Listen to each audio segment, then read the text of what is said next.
Hi friends, welcome to competitive cracker. എൻ്റെ പേര് വന്ദന.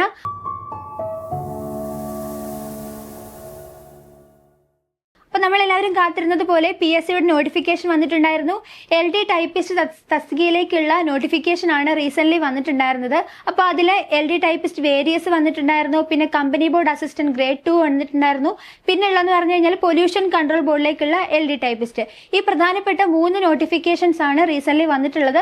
അപ്പോൾ നമുക്ക് ഇതിന് വേണ്ടിയിട്ടുള്ള പ്രിപ്പറേഷൻസ് ആണ് നമ്മൾ ഇനി ചെയ്യേണ്ടതായിട്ടുള്ളത്. നമ്മൾ കാത്തിരുന്നത് പോലെ എല്ലാം നമ്മൾ വന്നു കഴിഞ്ഞിട്ടുണ്ട്. ഇനി നമ്മുടെ ഭാഗത്തു നിന്നുള്ള എഫേർട്ടാണ് നമ്മുടെ എക്സാമിന് നല്ല രീതിയിൽ നമ്മളെ അപ്പിയർ ചെയ്യാനായിട്ട് സഹായിക്കുന്നത്. നമുക്ക് ഏകദേശം കലണ്ടറൊക്കെ വന്നു കഴിഞ്ഞപ്പോൾ ഏകദേശം നമുക്ക് ഒക്ടോബറിലേക്കൊക്കെ ആയിരിക്കും നമുക്ക് എക്സാം ഉണ്ടാവുക.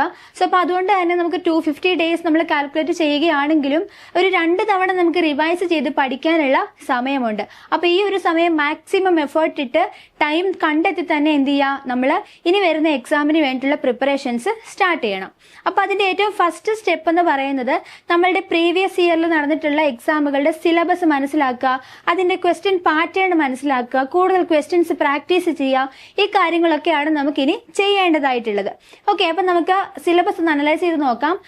നിങ്ങൾക്ക് അറിയാമായിരിക്കും, നമുക്ക് 100 മാർക്കിനാണ് ക്വസ്റ്റ്യൻ വരുന്നത്, 100 മാർക്കിന്.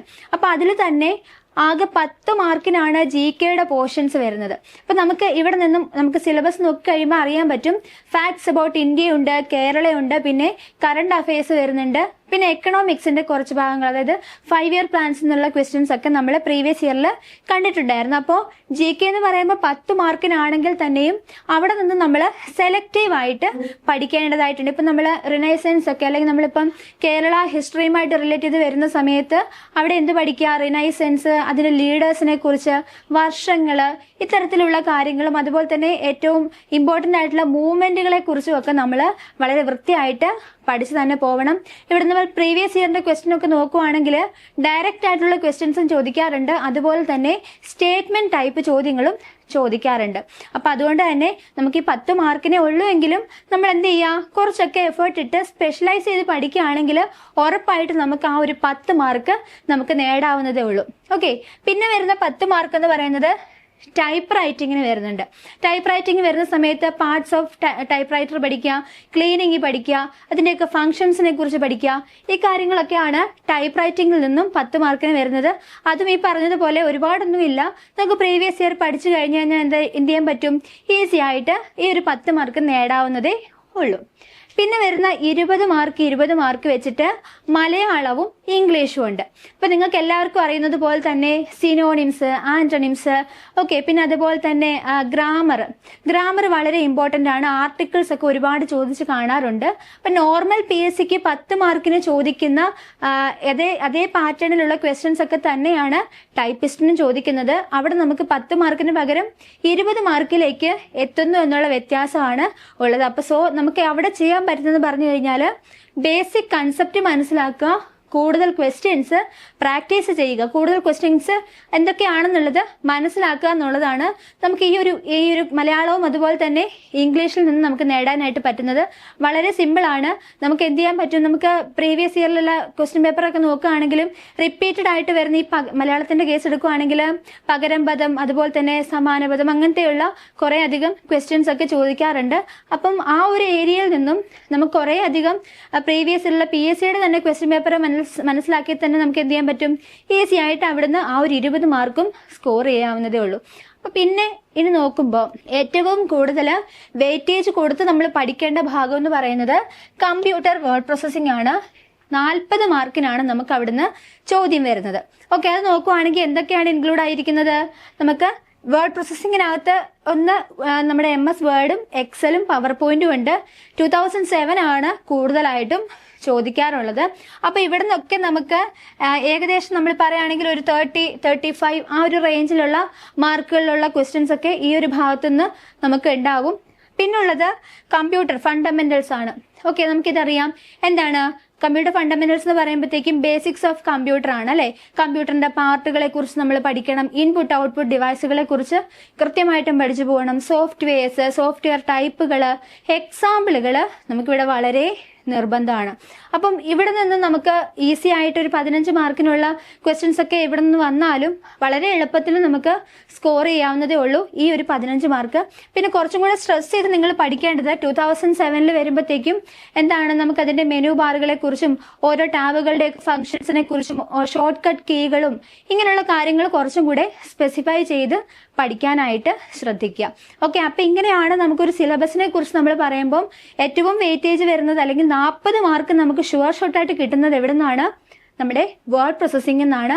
അപ്പൊ ആ 40 മാർക്ക് എന്ത് ചെയ്യരുത്, ഒരു കാരണവശാലും നമ്മളുടെ കയ്യിൽ നിന്ന് പോവാൻ പാടില്ല. ഓക്കെ, അപ്പൊ അങ്ങനെയാണെങ്കിൽ നമുക്ക് ഇന്ന് കുറച്ച് കമ്പ്യൂട്ടർ ഫണ്ടമെന്റൽസിൽ നിന്നുള്ള പ്രീവിയസ് ഇയർ ക്വസ്റ്റ്യൻസ് കുറച്ച് പരിചയപ്പെടാം. അപ്പൊ എല്ലാവരും പെട്ടെന്ന് എന്നോടൊപ്പം തന്നെ ആൻസേഴ്സും കൂടെ ഒന്ന് പറയാം. ഓക്കെ, അപ്പൊ ഒന്നാമത്തെ ക്വസ്റ്റ്യൻ ഇതാണ്. Which is not a pointing input device? എവിടെ നിന്നാണ്? ഇൻപുട്ട് ഡിവൈസസ് എന്ന് പറയുന്ന ഭാഗത്തു നിന്നുള്ള ചോദ്യമാണ്. ഓപ്ഷൻസിനകത്ത് mouse, touch screen, track ball, punch card reader. ഏതാണ്? നമുക്കറിയാം അല്ലെ, ഇതിനകത്ത് മൗസും ട്രാക്ക് ബോളും ടച്ച് സ്ക്രീനും എന്ത് തന്നെയാണ്? ഇൻപുട്ട് ഡിവൈസ് ആണ്. ഇതിന്റെ ആൻസർ ആയിട്ട് വരുന്നത് option D, punch card reader ആണ്. അതെന്തല്ല, ഒരു ഇൻപുട്ട് ഡിവൈസ് ആയിട്ട് നമ്മൾ യൂസ് ചെയ്യുന്നതല്ല. ഇതിനകത്ത് ടച്ച് സ്ക്രീനിന്റെ ഒരു പ്രത്യേകത എന്ന് പറഞ്ഞു കഴിഞ്ഞാൽ, ടച്ച് സ്ക്രീന് ഒരു ഇൻപുട്ട് ഡിവൈസും അതേസമയം ഒരു ഔട്ട്പുട്ട് ഡിവൈസ് ആയിട്ടും കൂടി ആക്ട് ചെയ്യുന്നതാണ് ടച്ച് സ്ക്രീൻ എന്ന് പറയുന്നത് കേട്ടോ. അതൊന്ന് നോട്ട് ചെയ്ത് വെച്ചേക്കാം. നമ്മളോട് ചോദിക്കാറുള്ളതാണ്. ടച്ച് സ്ക്രീനിന്റെ ഒരു ഫീച്ചർ കൂടിയാണ് ബോത്ത് ഇൻപുട്ട് ആൻഡ് ഔട്ട്പുട്ട് എന്ന് പറയുന്നത്. ഓക്കെ, നമുക്ക് അടുത്ത ചോദ്യം നോക്കാം. എന്താണ്? Resolution of a monitor is measured in hertz, bytes, giga hertz and PPI. ഇതിന്റെ ആൻസർ എന്താണ് വരുന്നത്? ഇതിന്റെ ആൻസർ ആയിട്ട് വരുന്നത് നമുക്കറിയാം, ബൈറ്റ്സ് എന്ന് പറയുമ്പോൾ റിലേറ്റഡ് ടു എന്താണ്? മെമ്മറി ആണ് അല്ലെ. മെമ്മറിയുമായിട്ടാണ് ഏത് റിലേറ്റ് ചെയ്ത് വരുന്നത്? ബൈറ്റ്സ് വരുന്നത്. നമുക്കറിയാം ബിറ്റ്, ബൈറ്റ്, നിബിള് അല്ലെ. ഈ ഒരു റേഞ്ച് നിങ്ങൾ ഉറപ്പായിട്ടും പഠിക്കേണ്ടതാണ്. സോ ഇത് റിലേറ്റഡ് ടു മെമ്മറി ആണ്. അപ്പൊ അതുകൊണ്ട് അത് വരില്ല. പിന്നെ ജിഗാ ഹെഡ്സും ഉണ്ട്. അതെന്ന് പറഞ്ഞാൽ എന്താണ്? നമ്മുടെ CPU-ന്റെ പ്രോസസ്സിങ്ങിനെ അതിന്റെ സ്പീഡുമായിട്ട് റിലേറ്റ് ചെയ്ത് വരുന്നതാണ് ജിഗാ ഹെഡ്സ് എന്ന് പറയുന്നത്. പിന്നുള്ള ആൻസർ എന്ന് പറയുന്നത് PPI ആണ് അല്ലെ. PPI. ഇവിടെ നമുക്ക് ആൻസർ വരുന്നത് ഓപ്ഷൻ ഡി ആണ്. PPI ആണ് എന്തിന്റെ ആൻസർ ആയിട്ട് വരുന്നത്? മോണിറ്ററിന്റെ റെസൊല്യൂഷൻ ആയിട്ട് നമ്മൾ കാൽക്കുലേറ്റ് ചെയ്യുന്ന യൂണിറ്റ് എന്ന് പറയുന്നത് പിക്സൽസ് പെർ ഇഞ്ച് ആണ് അതിന്റെ അബ്രീവിയേഷൻ അല്ലെങ്കിൽ എക്സ്റ്റൻഷൻ എന്ന് പറയുന്നത്. ഓക്കെ, വളരെ സിമ്പിൾ ആണ്. ഇതുപോലെ തന്നെ എന്ത് ചെയ്യാം, നമ്മുടെ പ്രിന്ററിനെ കുറിച്ച് പറയാണ്. പ്രിന്ററിനെ കുറിച്ച് പറയുമ്പോൾ അതിന്റെ സൈസും അതിന്റെ എന്താണ് നമ്മൾ ഈ പറഞ്ഞ പോലെ അതിന്റെ സ്പീഡും കാര്യങ്ങളും ഒക്കെ അളക്കാനായിട്ട് ഇതേപോലെ യൂണിറ്റ് ഉണ്ട്. ഏതാണ്? പ്രിന്ററിന്റെ ക്വാളിറ്റി അല്ലെ. പ്രിന്ററിന്റെ ക്വാളിറ്റി അളക്കുന്നത് എന്തൊക്കെ വെച്ചിട്ടാ? അതിന്റെ സ്പീഡും അതിന്റെ റെസൊല്യൂഷനും വെച്ചിട്ടാണ്. ഓക്കെ, അപ്പം സ്പീഡ് അളക്കുന്നത് എന്ത് വെച്ചിട്ടാണെന്ന് അറിയാമോ? PPM അല്ലെ, പേജസ് പെർ മിനിറ്റ് ആണ് അതിന്റെ സ്പീഡ് എന്ന് പറയുന്നത്. ഇനി റെസൊല്യൂഷൻ നമ്മൾ അളക്കുന്നത് അല്ലെങ്കിൽ അതിന്റെ ക്വാളിറ്റി അളക്കുന്നത് DPI-യിലാണ്. Okay, DPI. ഇതൊക്കെയും പ്രീവിയസ് ഇയറിൽ നമ്മൾ പല എക്സാമുകളിലായിട്ട് കണ്ടിട്ടുണ്ട്. DPI എന്ന് പറഞ്ഞാൽ എന്താണ്? ഡോട്ട്സ് പെർ ഇഞ്ച് ആണ് കേട്ടോ. ഡോട്ട്സ് പെർ ഇഞ്ച് ആണ്. സോ അപ്പൊ ഇതേപോലെയുള്ള ക്വസ്റ്റ്യൻസ് നമ്മളോട് ചോദിക്കാറുണ്ട്. വളരെ ഇമ്പോർട്ടന്റ് ആണ് ഇതിന്റെയൊക്കെ യൂണിറ്റ് എന്ന് പറയുന്നത്. ഓക്കെ, അടുത്ത ചോദ്യം ഇതാണ്. RAM is a memory. Which of the following is true? Primary memory, volatile memory, secondary memory, permanent in nature. ഈ തന്നിരിക്കുന്നതിനകത്ത് ഏതാണ് ഓപ്ഷൻ ആയിട്ട് വരുന്നത്? നമുക്കറിയാം റാം എന്ന് പറഞ്ഞത് എന്താണ്? റാൻഡം ആക്സസ് മെമ്മറി ആണ് അല്ലെ. റാൻഡം ആക്സസ് മെമ്മറി ആണ് റാം എന്ന് പറയുന്നത്. അപ്പൊ ഇവിടെ നമ്മൾ എന്തിനു വേണ്ടിയിട്ട് യൂസ് ചെയ്യുന്നത്? റാം എന്ന് പറയുന്നത് നമ്മുടെ മെയിൻ മെമ്മറിയാ അല്ലെ. നമ്മുടെ മെയിൻ മെമ്മറി ആണ് റാം എന്ന് പറയുന്നത്. അതുപോലെ തന്നെ റീഡ് റൈറ്റ് മെമ്മറി ആണ് റാം എന്ന് പറയുന്നത് അല്ലെ. അപ്പൊ നമുക്ക് ഈ റാമിൽ നമ്മൾ സ്റ്റോർ ചെയ്യുന്ന ഡേറ്റ എന്ന് പറയുന്നത് ടെമ്പററി ആണ്. അതുപോലെ തന്നെ പവർ സപ്ലൈ നഷ്ടപ്പെട്ടാൽ അതിനുള്ളിലുള്ള ഡേറ്റയും എന്ത് ചെയ്യുന്നുണ്ട്? നഷ്ടപ്പെട്ടു പോകുന്നുണ്ട്. ആ ഒരു ഫീച്ചറിനെയാണ് നമ്മൾ എന്ത് വിളിക്കുന്നത്? വോളറ്റൈൽ എന്ന് വിളിക്കുന്നത്. സോ റാം എന്ന് പറയുന്നത് ടെമ്പററിയുമാണ്, അതുപോലെ തന്നെ വോളറ്റൈൽ ഇൻ നേച്ചറുമാണ്. സോ അപ്പം ഇതിനകത്തുനിന്ന് ഈ ഒന്നാമത്തെ ഓപ്ഷനും സെക്കൻഡ് ഓപ്ഷനും മാത്രമേ എന്ത് ചെയ്യുള്ളൂ? കറക്റ്റ് ആയിട്ട് വരുള്ളൂ. പിന്നെ റാം എന്ന് പറയുന്നത് എന്തല്ല, ഒരു സെക്കൻഡറി മെമ്മറിയും അല്ല, ഒരു പെർമനന്റ് ഇൻ നേച്ചറും അല്ല. സോ അപ്പോൾ അതുകൊണ്ട് ഒന്നാമത്തെയും രണ്ടാമത്തെയും ഓപ്ഷൻസ് ആണ് ട്രൂ ആയിട്ട് വരുന്നത്. ഓപ്ഷൻ ബി ആണ് ശരിയായിട്ടുള്ള ഉത്തരമായിട്ട് പറയേണ്ടത്. ഓക്കെ, അപ്പൊ ഇത് കണ്ടോ, വളരെ സിമ്പിൾ ആയിട്ടുള്ള ചോദ്യമാണ്. പക്ഷേ ഡയറക്റ്റ് ആയിട്ട് അല്ല നമ്മളോട് ചോദിച്ചിരിക്കുന്നത്, സ്റ്റേറ്റ്മെന്റ് രീതിയിലാണ് നമ്മളോട് ക്വസ്റ്റ്യൻസ് ചോദിച്ചിരിക്കുന്നത്. സോ അപ്പൊ ഇതേപോലെയുള്ള ക്വസ്റ്റ്യൻസിനെയും നമുക്ക് എന്ത് ചെയ്യാൻ പറ്റണം, ഫേസ് ചെയ്യാനായിട്ട് സാധിക്കണം. ഓക്കെ, അതിന് വേണ്ടിയിട്ട് നമ്മൾ കൃത്യമായിട്ട് അതിന്റെ കൺസെപ്റ്റുകൾ എന്തൊക്കെയാണെന്നുള്ളത് മനസ്സിലാക്കി തന്നെ പോവേണ്ടതായിട്ടുണ്ട്. ഓക്കെ, അടുത്ത ക്വസ്റ്റ്യൻ ഇതാണ്, ഫുൾ ഫോം ഓഫ് MB. എന്താണ് ഫുൾ ഫോം ഓഫ് MB? നമുക്കറിയാം ഡേറ്റയുടെ യൂണിറ്റിനെയാണ് നമ്മൾ MB എന്ന് റെപ്രസെന്റ് ചെയ്യുന്നത് അല്ലേ. അപ്പൊ ഇവിടെ നിങ്ങൾ പഠിക്കുന്ന ടൈമിൽ എന്ത് ചെയ്യുക, ഡേറ്റയുടെ യൂണിറ്റ്സ് ഏതൊക്കെയാണെന്നുള്ളത് മനസ്സിലാക്കി പോകണം. ഇവിടെ MB എന്ന് പറഞ്ഞാൽ എന്താണ്, മെഗാബൈറ്റ് ആണ് അല്ലേ. എന്താണ്, മെഗാബൈറ്റ് ആണ്. ഓപ്ഷൻ എ ആണ് കറക്റ്റ് ആയിട്ട് വരുന്നത്. അപ്പൊ നിങ്ങളിവിടെ ഓർത്ത് വെക്കുക, ബിറ്റ് ആണ് ഏറ്റവും ചെറിയ യൂണിറ്റ് എന്ന് പറയുന്നത്. ഓക്കെ, ഇനി 4 ബിറ്റ് ചേർന്നാൽ അതിനെ നമ്മൾ എന്ത് വിളിക്കും, നിബിൾ എന്ന് വിളിക്കും. ഇതും പ്രീവിയസ് ഇയർ ക്വസ്റ്റ്യൻ ആണ്, നിബിൾ ആണ്. പിന്നെ വരുന്നത് 8 ബിറ്റ് ചേർന്നാൽ അത് എന്താണ്, അതൊരു ബൈറ്റ് ആയിട്ട് മാറുന്നുണ്ട്. പിന്നുള്ളത് 1024 ബൈറ്റ്. ഓക്കെ, ഇവിടെ നിന്നാണ് ചേഞ്ച് വരുന്നത് കേട്ടോ. 1024 ബൈറ്റ് എന്ന് പറയുന്നത് എത്രയാണ്, 1 കിലോ ബൈറ്റ് ആണ്. ഓക്കെ, ദെൻ വരുന്നത് 1024 കിലോ ബൈറ്റ് ചേർന്ന് കഴിഞ്ഞാൽ അത് ഒരു മെഗാബൈറ്റ് ആണ്. ഓക്കെ, ഇതാണ് ഇതിന്റെ ഒരു ഓർഡർ എന്ന് പറയുന്നത്. മെഗാബൈറ്റ് കഴിഞ്ഞ് കഴിഞ്ഞാൽ ആര് വരും, ജിഗാബൈറ്റ് വരും. ജിഗാബൈറ്റ് കഴിഞ്ഞ് കഴിഞ്ഞാൽ ടെറാബൈറ്റ്, പെറ്റാബൈറ്റ്, എക്സാബൈറ്റ് അല്ലെ, സെറ്റാബൈറ്റ്, പിന്നെ യോട്ടാബൈറ്റ്. ഇതാണ് അതിന്റെ ഒരു ഓർഡർ എന്ന് പറയുന്നത്. സോ അപ്പൊ ഈ ഒരു ഓർഡർ കൃത്യമായിട്ട് നിങ്ങൾ മനസ്സിലാക്കി തന്നെ പോവുക. ഇവിടെ നിന്ന് നമുക്ക് ക്വസ്റ്റ്യൻസ് ഡയറക്റ്റ് ആയിട്ട് ചോദിക്കാറുണ്ട്.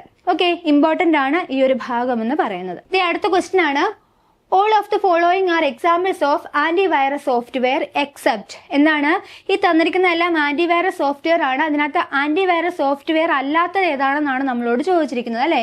ഓപ്ഷൻസിനകത്ത് അമീറ്റി, Panda, Baidu and Bing. Okay, ഇതിന്റെ ആൻസർ ഏതാണ് വരുന്നത്, ഇതിനകത്ത് ആന്റിവൈറസ് സോഫ്റ്റ്വെയർ അല്ലാതെ വരുന്നതെന്ന് പറഞ്ഞാൽ അതേതാണ്, ബിങ് ആണ് വരുന്നത്. ഓക്കെ, ബിങ് ആണ് നമുക്ക് ആന്റിവൈറസ് സോഫ്റ്റ്വെയർ അല്ലാതെ വരുന്നത്. ബിങ് എന്താണ്, ഒരു സെർച്ച് എഞ്ചിൻ ആണ് അല്ലെ, ഒരു സെർച്ച് എഞ്ചിൻ ആണ് ബിങ് എന്ന് പറയുന്നത്. പിന്നുള്ളത് ഏതൊക്കെയാണ് നമുക്ക് വരുന്നത്, സെർച്ച് എഞ്ചിൻസ് ആയിട്ട് ഗൂഗിൾ വരുന്നുണ്ട് അല്ലെ, യാഹൂ വരുന്നുണ്ട്, ഡക്ഡഗോ വരുന്നുണ്ട്. അപ്പൊ ഇതേപോലെയുള്ള സെർച്ച് എഞ്ചിൻസിനെ കുറിച്ച് നിങ്ങൾ മനസ്സിലാക്കണം. സെർച്ച് എഞ്ചിൻസ് എന്ന് പറയുന്നത് എന്തിനു വേണ്ടിയിട്ടാണ്, നമ്മൾ റിക്വസ്റ്റ് ചെയ്യുന്ന നമ്മൾക്ക് എന്താണോ റിക്വയർമെന്റ് അതിനനുസരിച്ചിട്ടുള്ള വെബ് പേജുകളെ ഫൈൻഡ് ചെയ്ത് തരുന്ന ചില പ്രോഗ്രാമുകളാണ് സെർച്ച് എഞ്ചിൻസ് എന്ന് പറയുന്നത്. ഇനി നമ്മളുടെ റിക്വയർമെന്റ്സ് പറഞ്ഞു കൊടുക്കാനായിട്ട് നമ്മൾ യൂസ് ചെയ്യുന്ന ഒരു ഇന്റർഫേസ് ആണ് നമ്മൾ ബ്രൗസേഴ്സ് എന്ന് പറയുന്നത് അല്ലെ. ബ്രൗസേഴ്സ് എന്ന് പറയുമ്പോൾ എന്തൊക്കെയാണ്, ഇന്റർനെറ്റ് എക്സ്പ്ലോറർ വരുന്നുണ്ട് അല്ലെ, ക്രോം വരുന്നുണ്ട്, ഒപ്പേറ വരുന്നുണ്ട് അല്ലെ. ഇതൊക്കെ എന്താണ്, ബ്രൗസേഴ്സിന് എക്സാമ്പിൾ ആണ്. സോ അപ്പൊ ഇവിടെ നിന്നും എക്സാമ്പിളിൽ നിന്നുള്ള ക്വസ്റ്റ്യൻസ് ചോദിക്കാറുണ്ട്, വളരെ ഇമ്പോർട്ടന്റ് ആണ്. ഓക്കെ, അപ്പൊ നമുക്ക് ഇവിടെ നിന്നും എക്സാമ്പിൾസ് പഠിച്ചാൽ തന്നെ നമുക്ക് കൃത്യമായിട്ടും നമുക്ക് ആ ഒരു 15 മാർക്ക് നമുക്ക് സ്കോർ ചെയ്യാവുന്നതേ ഉള്ളൂ. വളരെ ഇമ്പോർട്ടന്റ് ആണ്. ഓക്കെ, അടുത്തൊരു ക്വസ്റ്റ്യൻ ആണ്, which among the following is an example of system software? ഓപ്ഷൻസിനകത്ത് എന്തൊക്കെയാണ്, operating system, device drivers, utility software and database management software. Okay, ഇതിന്റെ ആൻസർ എന്താണ് വരുന്നത്, നമ്മളുടെ സിസ്റ്റം സോഫ്റ്റ്വെയർ ചോദിച്ചിരിക്കുന്നത് അല്ലെ. സിസ്റ്റം സോഫ്റ്റ്വെയർ എന്ന് പറയുമ്പോൾ നമ്മളുടെ ഡിവൈസിന്റെ അല്ലെങ്കിൽ നമ്മുടെ കമ്പ്യൂട്ടറിന്റെ പ്രവർത്തനത്തിന് ഏറ്റവും നിർബന്ധമായിട്ട് നമുക്ക് നമ്മുടെ സിസ്റ്റത്തിനുള്ളിൽ തന്നെ ബിൽറ്റ് ഇൻ ആയിട്ട് വേണ്ട ചില പ്രോഗ്രാമുകളാണ് അല്ലെ, ചില സോഫ്റ്റ്വെയർസ് ആണ് നമ്മൾ സിസ്റ്റം സോഫ്റ്റ്വെയർസ് എന്ന് പറയുന്നത്. അതിനകത്ത് തന്നെ ഓപ്പറേറ്റിംഗ് സിസ്റ്റവും ഡിവൈസ് ഡ്രൈവേഴ്സും യൂട്ടിലിറ്റി സോഫ്റ്റ്വെയർസും എന്താണ്, നമുക്ക് സിസ്റ്റം സോഫ്റ്റ്വെയറിന്റെ കാറ്റഗറിയിൽ ഉൾപ്പെടുത്താവുന്നതാണ്. ഡേറ്റാബേസ് മാനേജ്മെന്റ് സിസ്റ്റം അല്ലെങ്കിൽ DBMS എന്ന് പറയുന്നത് എന്താണ്, ഒരു ആപ്ലിക്കേഷൻ സോഫ്റ്റ്വെയറിന് എക്സാമ്പിൾ ആണ്. ഓക്കെ, നമുക്ക് ഒറാക്കിൾ പറയാം, MySQL പറയാം, MS ആക്സിസ് പറയാം. ഇതൊക്കെ എന്താണ്, ഡേറ്റാബേസ് മാനേജ്മെന്റ് സിസ്റ്റത്തിന് സോഫ്റ്റ്വെയർസിന് എക്സാമ്പിളുകളായിട്ട് പഠിച്ചു വെക്കുക. അടുത്തൊരു ഏരിയ കൂടെ നമുക്ക് നോക്കാം. നെറ്റ്വർക്കിൽ നിന്നുള്ളൊരു ചോദ്യമാണ്, unique address of each web page is known as unique resource locator, uniform resource locator, unique address locator, uniform address locator അല്ലേ. URL എന്നാ പറഞ്ഞിരിക്കുന്നത് അല്ലേ. നമുക്കറിയാം നമ്മുടെ ഇന്റർനെറ്റിൽ അല്ലെങ്കിൽ നമ്മൾ ഹോസ്റ്റ് ചെയ്തിരിക്കുന്ന വെബ്സൈറ്റുകൾ അല്ലേ. വെബ്സൈറ്റുകൾ എന്ന് പറയുന്നത് കളക്ഷൻ ഓഫ് വെബ് പേജസ് ആണ് അല്ലേ. അപ്പോൾ ഓരോ വെബ് പേജിലേക്കും നമ്മൾ റീഡയറക്ട് ചെയ്യുന്നത് അതിനെ തിരിച്ചറിയാനായിട്ട് അവർക്ക് ഓരോ അഡ്രസ്സ് ഉണ്ടായിരിക്കും. ആ അഡ്രസ്സിനെ കുറിച്ചാണ് നമ്മൾ എന്ത് പറയുന്നത്, URL എന്ന് പറയുന്നത്. URL എന്ന് പറഞ്ഞാൽ എന്താണ്, യൂണിഫോം റിസോഴ്സ് ലൊക്കേറ്റർ ആണ്. ഓക്കെ, ഓരോ വെബ് പേജിനെയും തിരിച്ചറിയുന്നത് എന്ത് വെച്ചിട്ടാണ്, യൂണിഫോം റിസോഴ്സ് ലൊക്കേറ്റർ അല്ലെങ്കിൽ URL യൂസ് ചെയ്തുകൊണ്ട് ആയിരിക്കും. അപ്പോൾ നമ്മൾ ഇന്ന് ഡിസ്കസ് ചെയ്തത് ടൈപ്പിസ്റ്റ് എക്സാമിൽ പ്രീവിയസ് ഇയറിലൊക്കെ കണ്ടിട്ടുള്ള വളരെ ഇമ്പോർട്ടൻ്റ് ആയിട്ടുള്ള കമ്പ്യൂട്ടർ ഫണ്ടമെന്റൽസ് എന്നുള്ള കുറച്ച് ക്വസ്റ്റ്യൻസ് ആണ്. അപ്പോൾ ഇതേപോലെ പ്രീവിയസ് ഇയറിലുള്ള നടന്നിട്ടുള്ള എക്സാമുകളുടെ ക്വസ്റ്റ്യൻസ് ഒക്കെ മനസ്സിലാക്കി ഓരോ സബ്ജക്റ്റും നമ്മൾ വൃത്തിയായിട്ട് പഠിക്കേണ്ടതായിട്ടുണ്ട്. അപ്പോൾ അതിന് വേണ്ടിയിട്ട് LD ടൈപ്പിസ്റ്റിന്റെ പുതിയ ബാച്ച് നമ്മൾ സ്റ്റാർട്ട് ചെയ്യുന്നുണ്ട്, CCയിൽ സ്റ്റാർട്ട് ചെയ്യുകയാണ്.